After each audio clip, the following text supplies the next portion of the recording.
Presented by Satyam Sawaria Recording Studio, Kheri, Baka.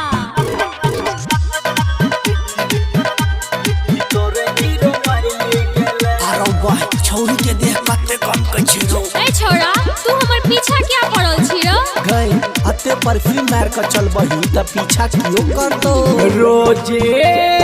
रोजे मार का परफ्यूम की करे 0 माइल गेले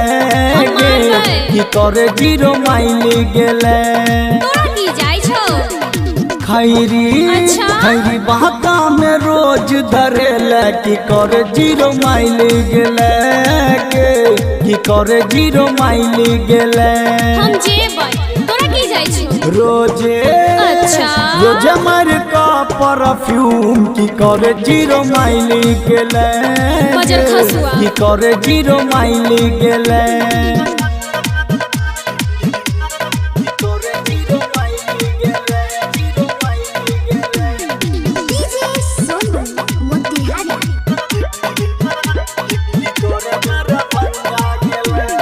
तोहर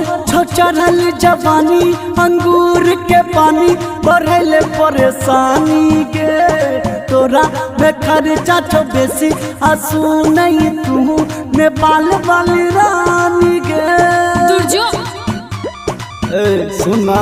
चल हट तोहर चढ़ल जवानी अंगूर के पानी बढ़ले परेशानी के तोरा में खर्चा छो बेसी आंसू नहीं तू बंगाल वाली रानी के तू देख ले हैं अपन खीरमा मैंने नाल रेला की करे दरभंगा गेले की करे दरभंगा गेले तोरा की जाय छौ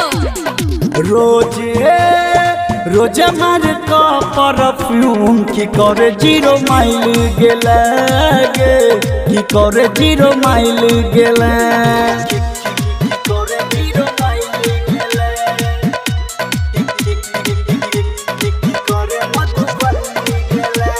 अभी आप सुन रहे हैं MK सांवरिया को दोसर के दिल कन वाली लगाबै छै खूबे तू त होटलाली के राइटर निर्मल हसन पुरिया बिक्की उमेश देखी कपिटो छाती गे दोसर के दिल कन वाली लगाबै छै खूबे तू त होटलाली गे